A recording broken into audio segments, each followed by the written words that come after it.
Hello and welcome back to another episode of the Blue is the New White podcast.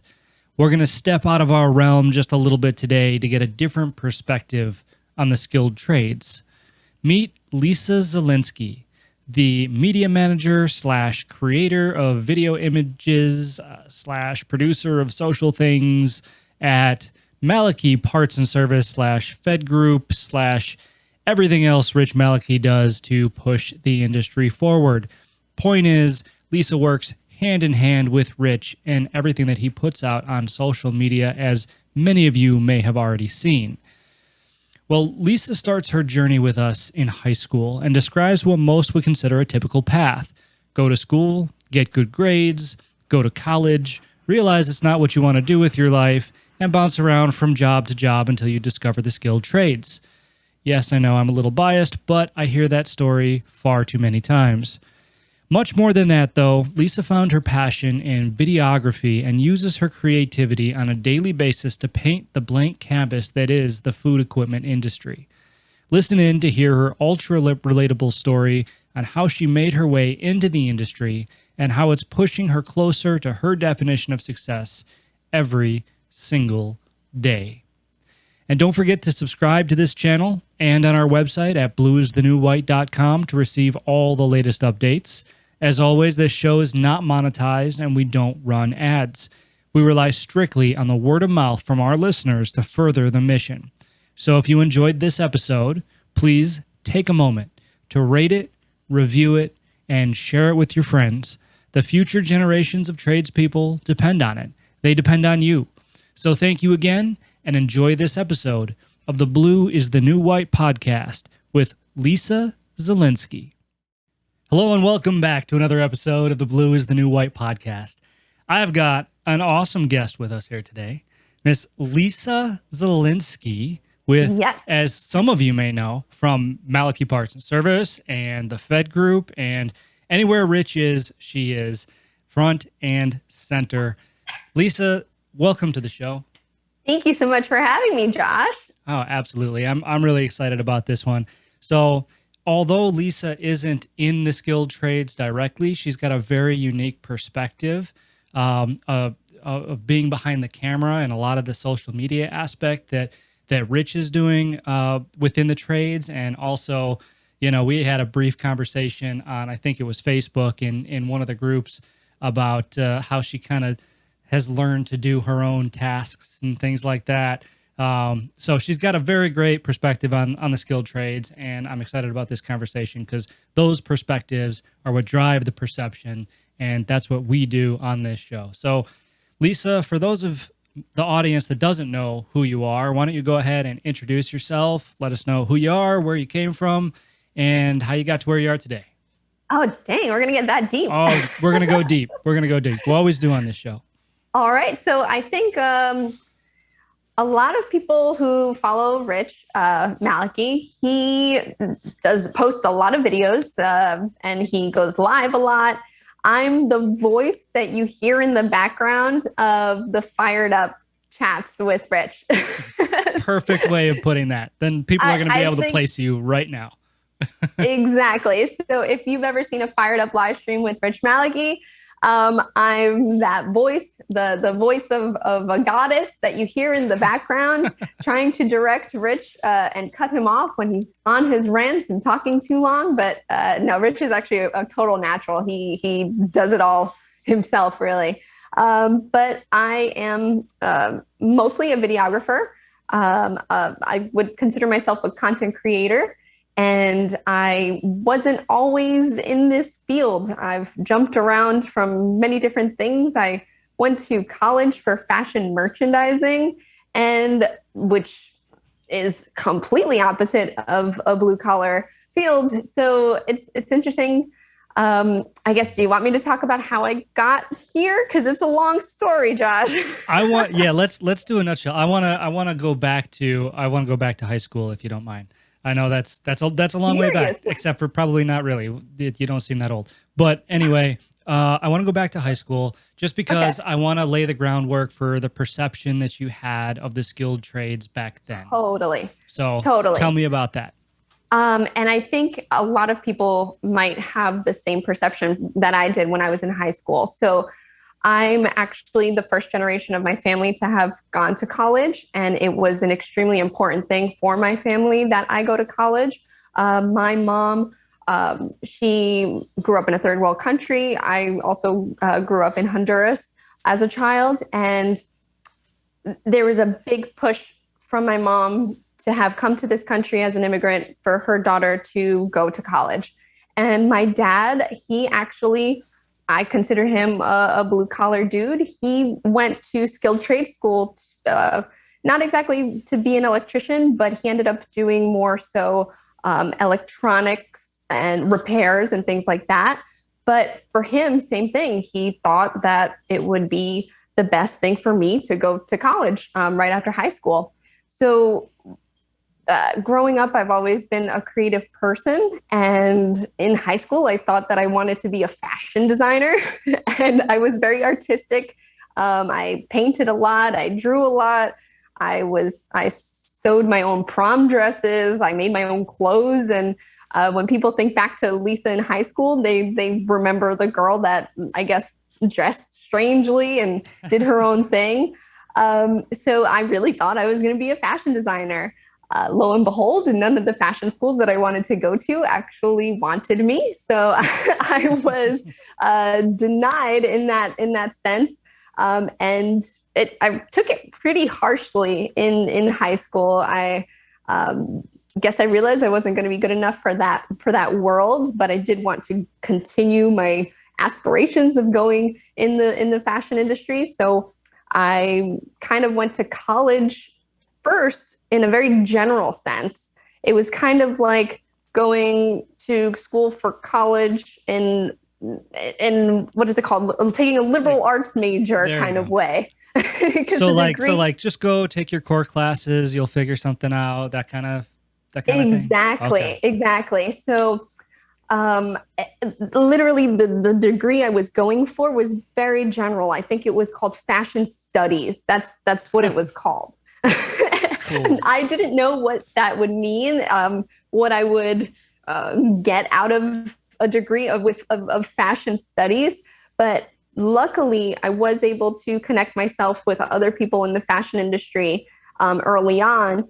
And they led me in the direction of going to school for fashion merchandising, which, if you don't know what that is, it's simply doing the buying of what would be stocked in stores. So if you go to Macy's, there's someone deciding what to put in those stores. That would be what a fashion merchandiser does.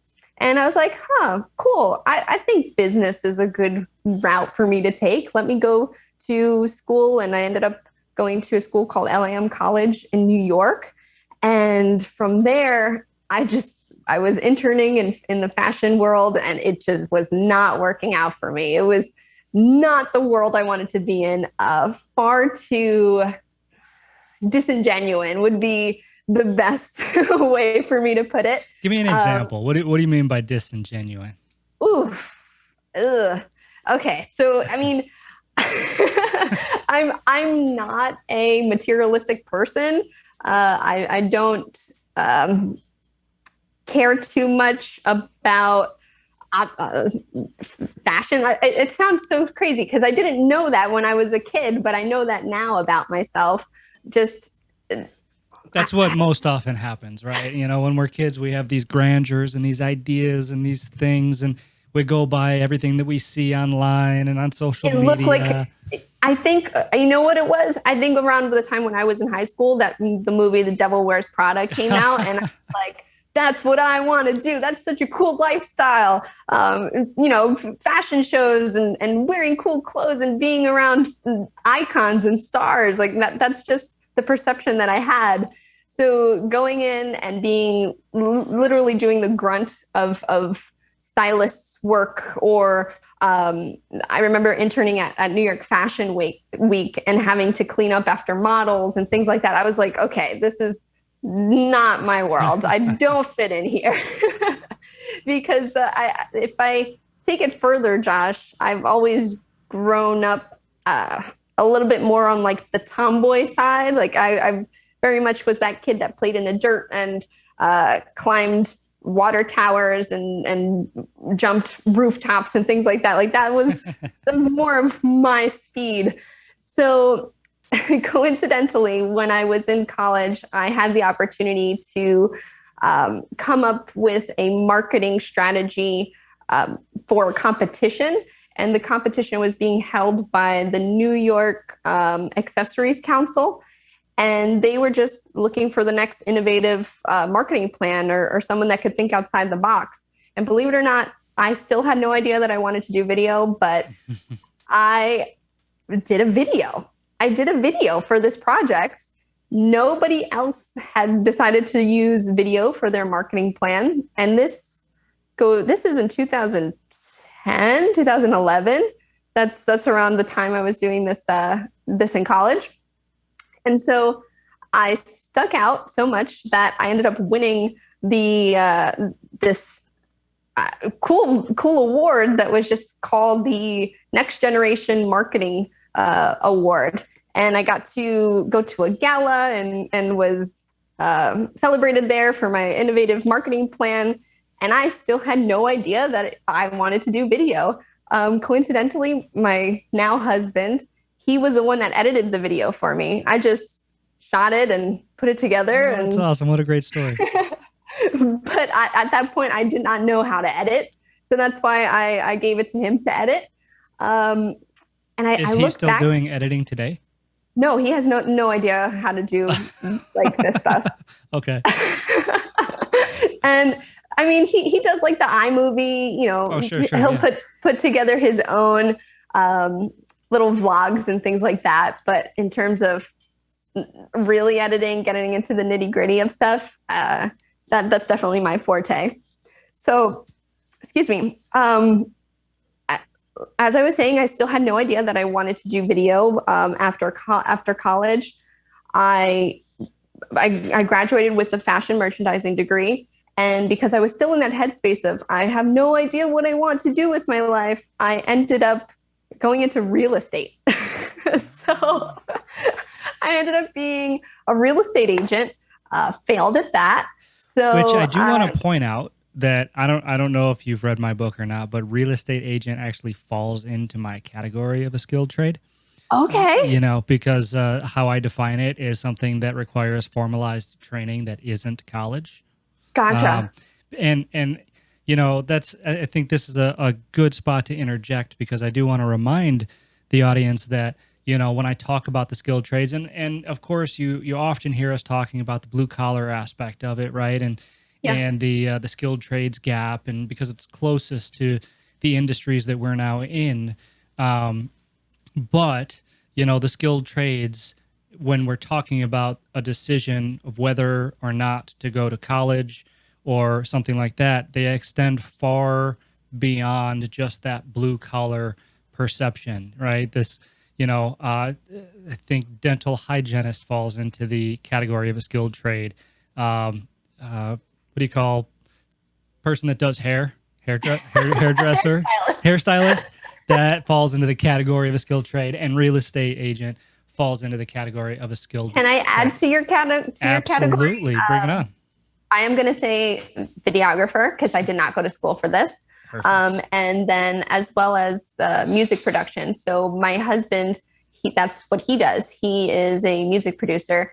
And although he did go to college for it, and again, because his family's same situation, first generation in this country, wanted him to go to college, he learned nothing from college. He actually taught himself everything that he knows and does very well himself. And it was through taking master classes that he found online, or that I found online, same thing for videography. YouTube is literally the best educational source for us in this sense. So there are, to add to your list of other outside of blue collar, there's a lot of creative careers that you don't need to go to college for. Yeah, no, and that's a really good point. I'm glad you brought that up, because I have a question about that. Why do you suppose that is? You said he went to school for it, but he didn't feel like he learned what he knows absolutely from not. school. So, I mean, what's the premise behind that? Is it just outdated? Is it, you know, because of the field that it's in, it just takes too long to get through the curriculum approval process or something? What do you think? No, caused that? it's not even that. The school had all of the best equipment that they could have for a student recording experience, but it's just, even in as a videographer, you just need to do it. You just need to build experience in order to get better. Yeah. And that's what you don't get out of college. And him and I have this conversation all the time. Should we have children, we would not force college onto them, simply because we have an idea of maybe they will be creative, having two creative parents. But I think that just going out there, having experience, learning from other people is a lot more beneficial than wasting your money on college. It's just an honest opinion. I feel like I wasted so much money going to college, and so did he. You know, a lot of people feel that way, and that's one of the things that actually led me to write the book. It's one of the major factors, you know, one being that people don't know the benefits and opportunities that exist in the skilled trades. The other being that people are often pushed toward this idea of success that isn't their own, which always involves a college education, right? I mean, when I was in high school, I would meet with my counselor, especially like senior year when I was very vocal about not going to school. You know, I would meet with my counselor probably once every other week, and he'd be like, "Well, what are you gonna do? How are you gonna live?" And I'm like, you know, first of all, I was a dumb kid, so I was like, "Hey, I'm gonna go be a stuntman." And is that what you wanted to do? That's what I did. That's what. No way. Yeah, that's what I did before I got into the trade. But you know, it's this idea that it's like it's not a one size fits all, right? And I'm not against college per se. Yeah, I'm against the idea that it has to be there in order to succeed in life. Everything boils down to the ROI, right? If you're a 3-year-old kid and you know from the time that you turn 3 that you want to be a doctor or a lawyer or an accountant, well, I don't know why a 3-year-old would want to be an accountant, but you know what I mean. You know, if you know from that, and that's your passion, and that's the path that's going to get you there, by all means, go to college, find a way to pay for it, you know, because that's what's going to bring you that fulfillment. But if you're like the 90% of kids that have no idea what they want to do, they only know that they want to succeed in life, then, you know, college is just, it's there as a tool. It's not there as a necessity. Exactly. Sorry, I went on a rant down a rabbit hole. That'll happen a couple more times. No, that's totally cool. So I think that's a great mindset to have for your kids. I think it's very practical and definitely efficient. Yeah, I did want to bring up that it's very interesting to me that my father and I actually went to the same high school, but when my father was in high school, they had the skilled trades route. Somewhere along the line in history, they decided to just completely close their skilled trades program. So they were doing a lot of different things. Aside from being an electrician, you could be a mechanic, or you could do like plumbing and stuff like that. They just close it. I'm not sure. I'm curious now to know what caused that decision. But even for me, if there were programs in my high school that catered to like the AV stuff, and that was a route that I could take, I might have gotten into videography way before my late 20s. So that's an interesting point. I'm glad you brought that up, because that's one of the issues that we talk about is the removal of shop class and skilled trades and stuff like that, which leads to the perceptions that we have today. So before we continue on with your story, I'm curious, when you were in high school or in that high school to college transition, did you have any perceptions of what the skilled trades were? Like you said, I know you said that your dad was, he was in electronics and repairs and stuff like that. Yes. You know, but when you thought of plumbers, when you thought of mechanics, when you thought of construction workers, what was the perception that you had in your head, or was it just one of those things that wasn't thought about? I'm not sure if I really thought about it. It was, I guess, it's always brought up as like a plan B, essentially. Like, oh, if you don't do well in the business world, I guess just go over and do some construction work. I think that's more so the mentality that I had around it, which is interesting because I grew up in a family of carpenters as well. But that just was never something that was put into my attention. It was really just forced, like, go to college. You got to go to college. Yeah. And that's my other point, right? Is that I don't walk around saying that the skilled trades are outwardly bashed by schools and, saying, hey, actually, I have heard stories. I'll get into those later. But, the majority of the time, it's not that they're bashed. It's that they're literally forgotten about. Is that they're never presented as an option until you get to a point where somebody says, oh, I guess you're not going to college. Here's some options. Exactly. Yeah. It's like, oh, you're not smart enough to go to college. You don't have the means to go to college. So, here you go. Kick the bucket and go be a food equipment service guy. Yeah, exactly. That's literally what it felt like. Exactly. And I just have to bring this up because it's kind of like a sad point. The high school that I went to is just 3-4 blocks away from Malachy where Malachy Parts and Service is. So I would walk past it every single day, walking home or walking to a friend's house. I had no idea what the building was. Had no idea what they did. Wow. And this is so many years later. I can't do math now. And there I am in the building that I knew nothing about. That's actually kind of a cool story. That's actually a cool story. And I want to tell one real quick too, just in case my audience missed this episode. I did an episode a while ago with a guy named Bob Baker, Baker's Plumbing. Really awesome guy, absolutely hysterical. Check out the episode if you haven't already. But he was telling me how literally his school counselor, his dad was a plumber, right? And his school counselor said, you're too smart to be a plumber. You need to go to college. And he went to college. And he ended up doing terrible. He ended up dropping out. He ended up being a plumber, owning his own plumbing company, and now does millions of dollars a year in business.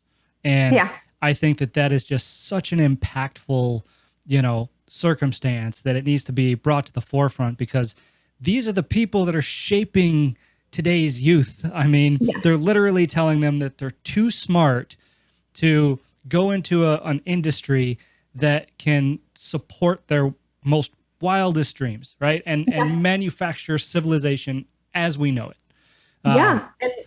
And to that point, Josh, it's funny you say that because I was always the smart kid as well. So I was in like the National Honor Society. I remember that being such a big deal. To me, it wasn't a big deal, but my parents were like, oh my gosh, you're in the National Honor Society. I still don't even know what that means to be in a National Honor Society. But during there's a whole ceremony for it. And they never bring up that you have any other option but to go to college because you're so smart. You're so smart. You got to go do something for society and become a manager of a white collar company. That's exactly. And meanwhile, I think the national average the last time I checked for an in-state university was like $25,000 a year, something like that. So you're talking about a $100,000 bill for a 4-year education. Whereas if you were to get right into a trade, whether it be blue collar or another trade, something else that didn't require that college education, not only do you not have that debt, but you're also getting paid and you have a 4-year head start on an introductory salary. People don't understand what kind of impact that has. And I actually break it down entirely in my book so you can see, basically year 5 after high school where each one of those people are financially. And it's just, that's the information, right, that needs to be shared because if nothing else, at least it provides options. It provides a way for kids to say, okay, well, if I don't go to college, I won't end up bagging groceries for the rest of my life. I won't end up as a greeter at Walmart, and Yeah. I shouldn't, whatever, I shouldn't be taking away from those jobs, but I'm saying they're introductory positions, right? There's just this stigma surrounding it that I think people need to be hyper aware of. Yeah. If I think back to it now, I kind of do wish I had other options presented to me, because I'm very much interested in ironworking. I think that's super cool. I would do that. Carpentry. I love carpentry. That's kind of what I had brought up to you, that me and my father-in-law have done a lot of renovations in our home. And I think the post that had brought it up was Taz mentioning being in a skilled trade, you go around places and appreciate, I guess, the labor put into everything that you're seeing out in the world, whether it be a floor or a welding on a staircase or something, you appreciate it. Yeah, and yeah. I that's exactly how I feel. And that's a great way to look at it, because that's what's often overlooked, right? It's the white noise of our world, because the trades are literally all around us. Just in the video feeds from both me and you. I mean, you're talking about the couches in manufacturing. You're talking about the guitars. You're talking about the printing presses and the books. You're talking about the floor, the ceiling, the walls. Even as far as outside the windows with the pavement and the street lights literally civilization as we know it, right? But the problem is that when it's all over the place, just like that sock on the dryer, just like the penny on the dresser, it becomes white noise and you don't notice it, and then ergo you don't appreciate it. I appreciate the sock. I love that sock. You know what I'm saying? So it's I think there's almost, we kind of have to pull back the veil a little bit and say, hey, we know you love scrolling through Instagram. Where do you think that gets its power from? Do you know what I'm saying? So I'm really glad that you brought that up, and big shout out to Taz Sutherland, because that all stemmed from his post. So thank you, Taz. Absolutely. Thanks to Taz, I'm on your show. That's right. That's absolutely right. So anyway, I just wanted to interject there. So your father-in-law, what does he do? How did he get this skill set? So my father-in-law actually did go to a it would fall into your other category, because he's been a computer tech since the 80s. Oh, but cool. That's what he got his certification in. He went specifically for just being able to repair computers, being an IT guy. But he's the type of person who loves to get his hands on any type of project. And luckily, I'm also that way, that him and I, as a team, we tackle things that we've never done before in a great way. So I could bring up the living room that I'm sitting in. I've done everything in this living room, from sheetrocking, spackling, laying down the tiles, framing it out, awesome. Like the masonry back there. I did that. It was the wall that was painted green, and I actually had to hammer drill the paint off, because I couldn't get the paint off with any chemicals, which meant I had to remortar the entire brick. And it was insane. But these are just things that we've never done before, that we were like, let's do it. It's so difficult, which is why I appreciate it, and I appreciate anyone that does it for a living, because it takes a great skill. Yeah, absolutely. And talk to me just for a second about that. Once you were finished, right? I mean, I imagine that was a pretty big project, it sounds like. Oh, yeah. Once you were able to take a step back when it was all done, how much did you appreciate all the work that you did? And what was the feeling that you got after it was done? Literally, Josh, I could sit here and I am glowing right now because of how much I appreciate all of the hard work that I put into this. In front of me, I have a huge floating shelf that I built myself. It was like a nice big project for me. this shelf right here, I did myself too. So I look around this entire room, the floors that I'm standing on, oh my gosh, the grouting, that was rough. That took me a while. This is a big room. And the tiles that I had put down, they are 2 by 4 tiles. So yeah, 24 by 48 inch tiles, huge tiles that we had to figure out how to do, because you need like the special suction cups to put it down. So I could keep going. I could go on. Wow. Right now I'm working on another project where we are knocking out a cement block wall, and it happened to be a load bearing wall. So I had to bring in an architect who is a good friend of mine. And the architect told me and my father-in-law exactly how to do it. So we had to support our roof first, and we started knocking out those blocks, and that's fun. Oh my gosh, that is so cool. And you know, this is something that I want to highlight for any listeners out there that are considering going into the skilled trades or just trying to learn more about the skilled trades. But these are the things that we need to start marketing, right? Is the sense of satisfaction that you can get by working with your hands. And not only when you're doing it for yourself and for personal reasons and to better your own environment, you know, and to just gain those life skills and everything else, but you know, when you're in a field like Windy City Equipment or Malachy Parts and Service, and you're doing it for other people, there's always going to be those circumstances where it's still a customer to employer relationship, you know, and they can be difficult sometimes. But the ones that keep us moving forward and the ones that make us love what we do are the ones that look us in the eye and say, thank you so much for helping me, because that's what it boils down to. Right? Yeah. And I hear that every day at Malachy, honestly, when just hearing all the crazy stories that happen and getting people back up and running, and how grateful these restaurant owners are, because I mean, it's their livelihood. They can't go without a fryer for too long, or their oven for too long, or at all, not long at all. So it's really rewarding to hear that. And that's actually, I'm feeling very fulfilled doing this series with Rich called Get Out, Go Eat, because this is how I'm able to help this restaurant. I'm able to help them with their marketing, with getting people back in their doors.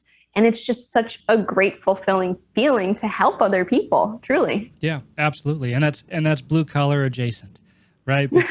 Because you're in there with the video camera, but I mean, what you're doing for the industry, you're working right alongside it, in it, absolutely, and pushing it forward, and you're helping these people in the process. I think that's fantastic. So I want to jump back to your story real quick. I want to fast forward a little bit, and I want to understand how you ended up at Malachy with Rich. Okay, sure. It was because I got to a pretty low point after real estate. I ended up being a manager at a gym. I was like the manager of the kids programs at a gym.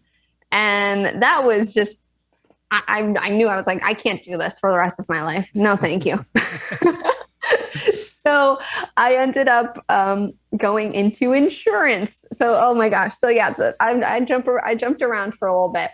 And while I was in insurance, which again, I had to get certified for that. That took a while. I remember failing that test a few times before I actually got licensed to sell insurance.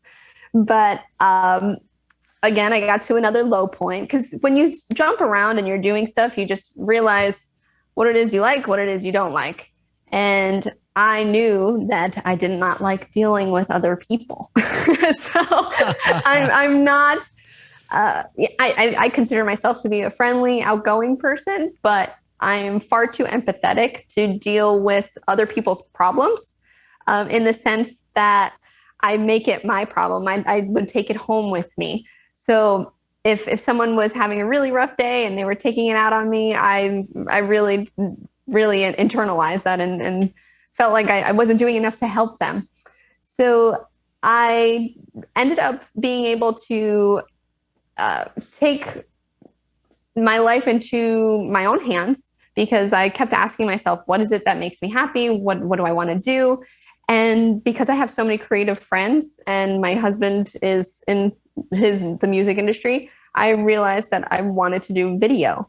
And so I ended up going part-time from my full-time insurance job to hone in on video skills and figuring out how it was that I could get better at it, teach myself what to do, get the equipment that I needed, and in what sense I wanted to continue a creative career.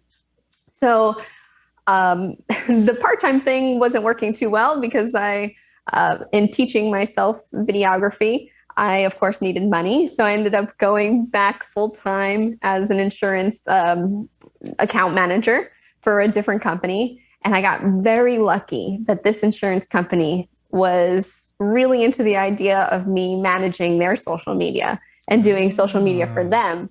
And that was a very cool job because I got to travel and do videos and photos of craft beer because we insured craft breweries. Nice. And that was very fun. And just a little tidbit, the reason why I know Malachy Parts and Service is because I was handling their health insurance. So I was the account manager for Malachy Parts and Service. No way, that's their cool. Insurance. That's cool. So in that whole sense of me trying to figure out my life and what to do, and before I actually did the marketing portion for this insurance company, I was part-time and I was trying to find creative jobs. And I saw that a Craigslist ad, and the Craigslist ad was looking for a videographer. And I had reached out to it was Rich. I reached out to Rich Malachy at that time. This is going back, I think, 2018. And at that point, I wasn't 100% confident in my skills. So I was looking for something part-time because a big part of working for a white-collar industry is that you get nice benefits and you get paid nicely. And I felt stable. I felt comfortable at that point. And Rich straight up said, no, he was not looking for someone part-time. And he was honest with me. He said he hired another person full-time. And so we went our separate ways. Well, no, there was no way to go there. We had just, we did keep in contact with each other. And I ended up doing a few things for him on a freelance basis. And I guess fast forward, I was still not happy at my insurance job because you can't trick yourself. You literally can't trick yourself into doing something, into loving something that's just not in your heart, that doesn't fulfill you. And so 2020 comes along and Rich and I started talking again in terms of, because I was doing another freelance thing for him. And I just asked him, I was like, hey, what are you up to? And him and I started talking again about the possibility of me doing video for him full time. And it just clicked. It was just the right time, the right moment for me to come in to do my passion full time. So awesome. That's a great story. I had no idea that you were basically his insurance agent. Yes, that is cool. And it's just funny because what an interesting path that you know you were led down, right? Like just with all the bouncing around and walking back and forth, passing Malachy Parts and not knowing what it is, and then full circle all the way. I mean, that's one of those stories that you hear and you're like, oh, that's neat. So I'm curious, you know, now you're exposed to this trade, right? The kitchen equipment. And I imagine you understood already what it was because of your insurance background. So you kind of had an idea of what that industry, at least what they did, you know, like at face value, what they did. Correct. So now immersing yourself in, you know, the back end of it and following the techs around and Rich around when, you know, when he's talking about all these different things, you know, what are you seeing? What stands out to you about this industry? It is a badass industry that needs to really be marketed more. Honestly, like I get so pissed off that I didn't know more about it earlier on, because you hear about HVAC people all the time. Yeah. Yeah. Like I have friends that are like, oh, I went to like HVAC school, but I don't hear about any of my friends going to, food equipment service tech school. Yep. So that's the main thing that stuck out to me. Just how hands-on the industry is, how grueling it can be in terms of all this insane equipment that you have to have this know-how on how to fix and stuff. So the environment of being in different kitchens of all different sizes, that's the one thing I was really curious about, just going into these restaurants that I would frequent and seeing, oh, wow, they have an extremely small kitchen, or they have a huge kitchen and I had no idea. And all of this insane equipment that you had no idea goes into making your plate, your dinner plate, Yeah. So I think that those are the things that need to be marketed more, talked about more, making the industry as sexy as being an iron worker or something, because you hear about all of these other trades because they're in your face more. So I think that's the main goal here, is bringing this trade into people's faces and showing them that the plate that you're paying $25 for is possible because the guy over there actually just fixed that oven. Yeah, that's so true, because it's also one of those things that you don't think about, right? Because I had no idea when I was growing up. I didn't know kitchen equipment technicians, food equipment technicians existed. I went to a restaurant, my food magically appeared, and that was Exactly. the extent of it, right? You don't think, sure, you might have the thought in your head is, yeah, that food has to be kept cold, and then that food has to get hot in order to make it onto my plate and onto my table. But you don't think, right, about how it stays cold or how it stays hot. It's these incredible technicians that are unbelievably intelligent with what they do. Right. And that's the other part of the perception that we talk about a lot. You kind of touched on it before when you said it's a plan B. If you're not smart enough to go to college, this is what you do. But in actuality, this trade, especially this trade in particular that we're talking about now, you have to have you've got to be incredibly intelligent to work on a lot of this equipment. Some of the old stuff, I get it. I was in the field too. And it's easier, but you come into nowadays with all the computerized, the electronic portions and I mean, we've got ice machines with Wi-Fi now, and it's like, first of all, why? Second of all, you have to have a level of intelligence that people just don't understand to be able to get into it. Absolutely. And I think I guess the perception isn't there because maybe you're thinking, it's just like my kitchen at home. There can't be anything else in there. Yeah, right. And that's a reason. that's a good thought process, and you're probably right. That's probably what most people think of if they get to that level of thinking. It's just a bigger oven. It's just a bigger cooktop. It's nothing different than what you have at home. No, that's what I would have thought. Yeah, oh, that's wild. So what else makes this industry so badass? I mean, you're in the face of it every day. You see the people. What about the people? What have you noticed about, some of the staff at Malachy, Parts and Service? Yeah. I really think that the can-do attitude that most of the staff at Malachy has is what I love. Like, I love the attitude that these guys bring to every situation. Just being like, yeah, I got that. I could fix that. Or just having the drive to do these things. And that's what I love seeing out of the team, for sure. Yeah, it's got to be motivating to be around a group of people like that. Yeah, definitely. Well, Rich is a huge part of that motivation. Yeah, as you all know, because I know everybody that listens to this show probably sees his stuff online too. But as you all know, yeah, he's quite the motivator, that one. Very, very motivating. He's the leader. He's the one that shows us all how to do things.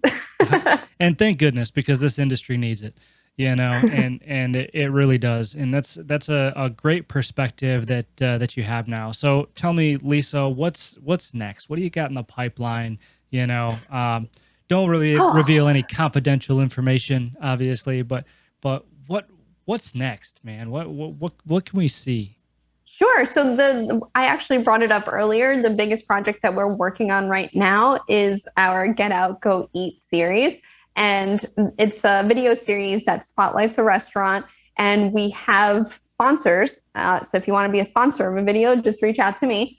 We have sponsors that allow us to not only produce the video for the restaurant, but it also allows us to buy gift cards to that restaurant that we hand out within the community.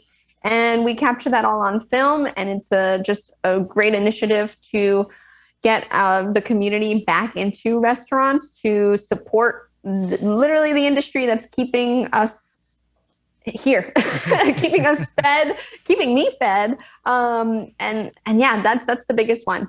But I would say I would love to plug the FEDD group, especially the FEDD group on Facebook. I would love for you guys to join that, because I think that's our greatest endeavor, our greatest initiative is building this community that's going to help bring attention to this industry, and for it to not be a plan B, for it to be talked about in schools more, to be connected just with technical schools more as well, to talk about the food equipment service industry. So check out the Food Equipment Digital Disruptors Facebook group.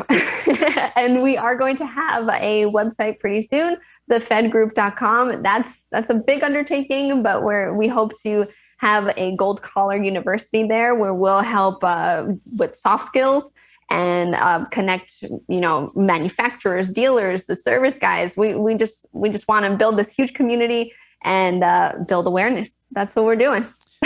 Unbelievable. And it's all being accomplished within the skilled trades. Imagine that. Yes. It's remarkable, some of the different paths that people don't understand you can go down in this industry, and you guys are a perfect example of one. So Lisa, I've got one more question for you. I ask this to everybody, and oh gosh, I'm super curious to get yours, because you're well traveled in careers and jobs, right? You've been around the block a few times as far as what you do for a living. Yeah. I talk a lot about success. We talked about it earlier, right? And one of the things is that we don't want to put people into a box, right? We want people to chase the success that they see by their definition, right? Okay. And that's the objective, is you don't have to chase somebody else's version of success. You chase your own. Yeah. So Lisa, what is your definition of success? My definition of success is that I want to be able to work hard enough to be able to play harder. That is probably my definition of success, because I want to put in the time now and put in all the effort, put in all the hours, because my favorite thing to do is relax, eat, travel. Just really, those are the things that I like. I just like living life to the fullest, and that would be my definition of success. And it's not, I'm not like I need a huge mansion type of thing.